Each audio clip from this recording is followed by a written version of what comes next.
এই নামগুলো কোথা থেকে পাও গো? ইয়াম্মি। হ্যাঁ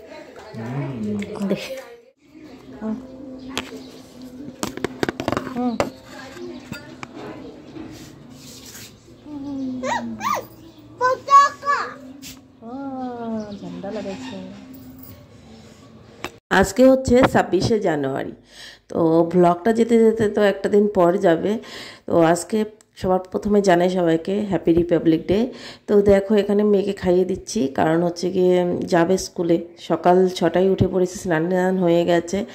আর এই যে এখন ও অফিসে যাচ্ছে, এখানে দীপকদাও এসেছিলো, ব্রেকফাস্ট করে গেল। তো আজকে ব্রেকফাস্টে বানিয়েছি কি দেখলেই, লুচি আর আলুর তরকারি। তো এখানে মা আধা রেডি হয়েছে আর আধা বাকি আছে। আধাটুকু এখন তাড়াতাড়ি করে রেডি করে দিতে হবে, 8:30টার মধ্যে স্কুলে নিয়ে যেতে হবে, প্রোগ্রাম আছে স্কুলে। তো ভালোভাবে ওকে ভিডিওটাই করতে পারিনি রেডি করার পর, কারণ হচ্ছে কি এতটা তাড়াহুড়ো কিছুই করতে পারিনি। যাই হোক, দেখতে থাকো ব্লগটা। গুড মর্নিং বন্ধুরা, welcome back to the channel. আশা করি সবাই ভালো আছে, সুস্থ আছে। দিয়ে চলে এলাম একটা নতুন ব্লগ। দেখতে থাকো আজকে ব্লগটা, আশা করছি ভালো লাগবে। তো মেয়েকে সকাল থেকে এতটা হুলস্থুল আজকে, আর মানে কি বলবো, সকাল 7টাতে তো ছেলে চলে গেছে, তারপর ও গেল, মেয়েকে দিয়ে আসলাম। এখন এই যে বিছনা টিছনা 9টা 9:30 বেজে গেছে, বিছনা টিছনা এখনও করা হয়নি, ব্রেকফাস্টও করা হয়নি। তো এগুলোকে করে নিয়ে আবার মেয়েকে গিয়ে 12টায় আনতে হবে, তারপর কাজ তো আছে। তো দেখতে থাকো আজকে ব্লগটা, আশা করছি ভালো লাগবে। তো এখানে মশলাটা পেস্ট করে নেই। তো এখানে আছে কাঁচা লঙ্কা, আদা আর রসুন। তো দেখো এটা মশলাটাকে ভালোভাবে পেস্ট করে নিলাম। আর আজকে বানাবো চিকেনের এক অন্যতম রেসিপি। তো একঘেয়েমি চিকেন তো খাওয়াই হয় সবসময়, ভাবলাম আজকে একটু অন্যরকম বানাই। তো এখানে নুন দিয়ে দিচ্ছি, আজকে বানাবো লেমন চিকেন। তো নুন দেওয়ার পর এখানে দিয়ে দিলাম হলুদ, অল্প একটু সামান্য হলুদ লাগবে, কারণ এটার মধ্যে একদমই কিন্তু মশলাপাতি এগুলো কমই লাগে। আর এখানে দিয়ে দিচ্ছি গোলমরিচ গুঁড়ো। তো গোলমরিচ গুঁড়ো লাগবেই, 1 চামচের মতো গোলমরিচ গুঁড়ো দিয়ে দিলাম।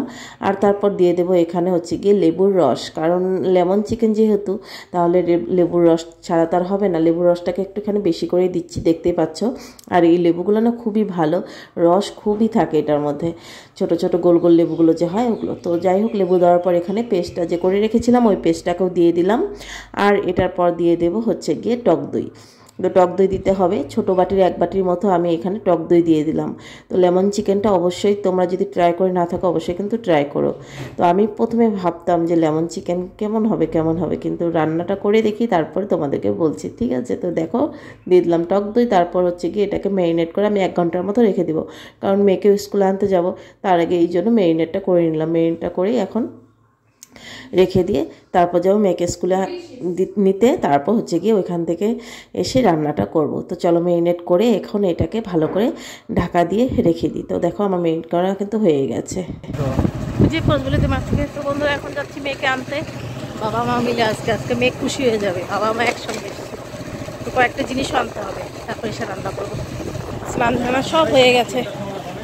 হ্যাঁ কিন্তু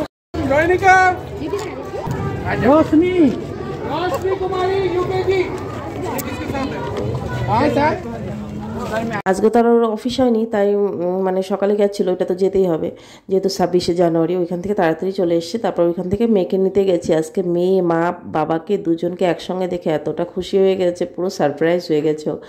যাই হোক, এখন এই যে যাবো ঘরে গিয়ে রান্নাটা করব। তো দেখতে পেলে ম্যারিনেট করে রেখে এসেছিলাম। তো দেখো এখানে এসেই কড়াইটা বসিয়ে দিয়েছি, আর আমি দেওয়ার পর দিচ্ছি হচ্ছে গিয়ে সাদা তেল। এখানে অবশ্যই সাদা তেল ইউজ করতে হবে। তো সাদা তেল দিয়ে দিলাম, তেলটাও কিন্তু বেশি লাগে না। এখানে আমি বাটার দিয়ে দিয়েছি।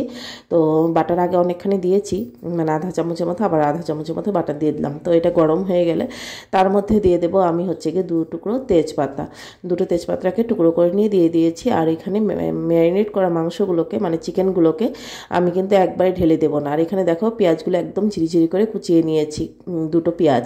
তো পেঁয়াজও বেশি লাগবে না, 2টো পেঁয়াজ নিয়েছি। এটাকে পেঁয়াজটাকে আমি একদম হালকা করে ভেজে নেব, বেশি ভাজবো না, হালকা করে একদম ভেজে নেব। তো দেখো এখানে আমার পেঁয়াজটা কিন্তু হালকা হালকা ভাজা হয়ে গেছে। আর এখন আমি যে চিকেনটাকে ম্যারিনেট করে রেখেছিলাম ওই চিকেনগুলোকে শুধু দেবো, একবারে কিন্তু ঢেলে দেবো না মশলাগুলো শুদ্ধ। তো চিকেনগুলোকে একদম পুরো কড়াইটার মধ্যে সাজিয়ে দেব, দিয়ে তারপর একটুখানি গ্যাসের আঁচটা কিন্তু বাড়ানোই থাকবে আমার। তো এখানে দেখো মশলাটা যতটুকু আছে ওটা থাক, পরে দেবো। তো দেখো চিকেনটা আমি পুরো কড়াইয়ের মধ্যে সাজিয়ে নিয়েছি। আর এখানে গ্যাসের আঁচটা কিন্তু একদম বাড়ানোই আছে। তো 5 মিনিট পর ওইটাকে নাড়াচাড়া করে নিচ্ছি। আর চিকেন দিলে তো ওইটা জল উঠবেই, তো জল উঠবে আর কী করা যাবে। তো গ্যাসের আঁচটাকে মিডিয়াম করে দিয়ে আমি ঢাকা দিয়ে দিয়েছি, কারণ বেশি ঢাকা দিতে হবে না, কারণ যেহেতু এখানে লেবু আছে, তারপর হচ্ছে গিয়ে টক দই আছে, তো চিকেনটা এমনিতেই মানে সেদ্ধ হয়ে যাবে, তাই বেশি একটা ঢাকা দিতে হবে না। আমি দুবারের মতো ঢাকা দিয়েছিলাম।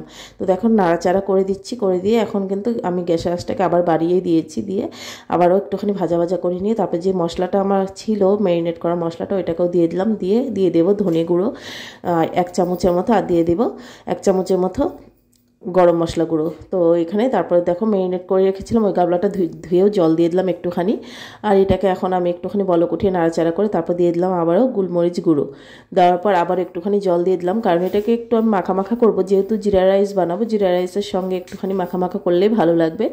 আর তোমরা যদি চাও আরও শুকনোও রাখতে পারো। তো এখানে আমি দেখো জলটা দেওয়ার পর দিয়ে দিলাম একটু সামান্য চিনি, তোমরা যদি চাও চিনিটা স্কিপ করেও যেতে পারো।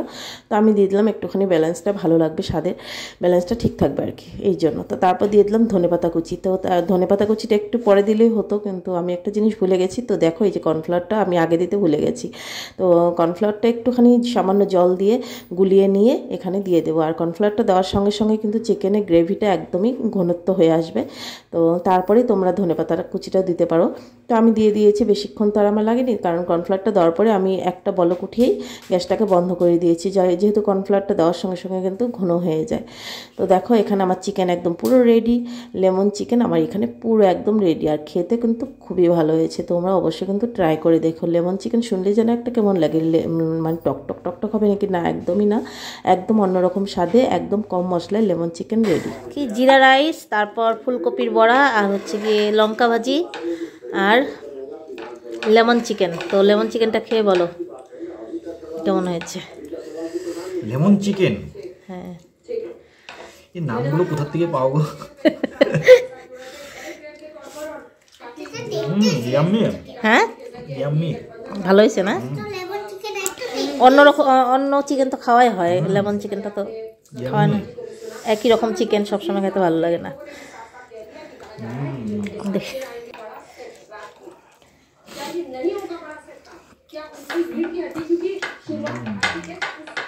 এখন বেজে গেছে সন্ধে 6:30, আর এখানে গাড়ি বের করে নিয়েছে। না আমরা যাব না কোথাও, 26শে জানুয়ারি অন্যবার তো ঘুরতে যাওয়া হয়, কিন্তু এবার আর যাওয়া হয়নি। তো এখানেও গাড়ি মুছে নিচ্ছে, দীপকদাও চলে এসছে, কারণ ওরা যাবে হচ্ছে গিয়ে আজকে ওদের অফিসে পার্টি আছে, কারণ 26শে জানুয়ারি 15 আগস্টে এই দুটো দিন তো এমনি পার্টি হবেই আর কি, হবেই। তো ওইটাই আর কি, পার্টি আছে যেহেতু যেতেই হবে। তো ওরা যাচ্ছে এখানে, আর আমি এখন মেয়েকে নিয়ে বই নিয়ে বসাবো, পড়াশোনা হয়ে গেলে আর আমার শুধু ভাতটাই রান্না করতে হবে, কারণ দুপুরে লেমন চিকেন তো আছেই। আর বন্ধুরা একটা কথা বলতে তো ভুলেই গেছি, লেমন চিকেনটা কেমন লাগলো অবশ্যই কিন্তু কমেন্ট করে জানিও। আর যদি কেউ ভাবো যে একটু চিকেনের অন্যরকম টেস্ট মানে খেতে চাই, অন্যরকমভাবে খেতে চাই, তাহলে অবশ্যই লেমন চিকেনটা ট্রাই করতে পারো। তোমাদের আশা করি খুবই ভালো লাগবে, জিরে রাইসের সঙ্গে বলো, ভাতের সঙ্গে বলো, সবটার সঙ্গেই বা পরোটার সঙ্গে বলো, ভালো লাগবে কিন্তু। তো দেখো এখানে ওরা যাচ্ছে, আর চলো আজকে এই ছোট্ট ভিডিওটা এখানে শেষ করছি, আর বড় করছি না। সবাই একটা করে লাইক করে দিও, কমেন্ট করো, আর যদি চ্যানেলটাকে সাবস্ক্রাইব করা না থাকে অবশ্যই চ্যানেলটাকে সাবস্ক্রাইব করে আমার পাশে থেকো। তো চলো আজকের মতো সবাইকে গুড নাইট, টাটা, সবাই ভালো থেকো, সুস্থ থেকো।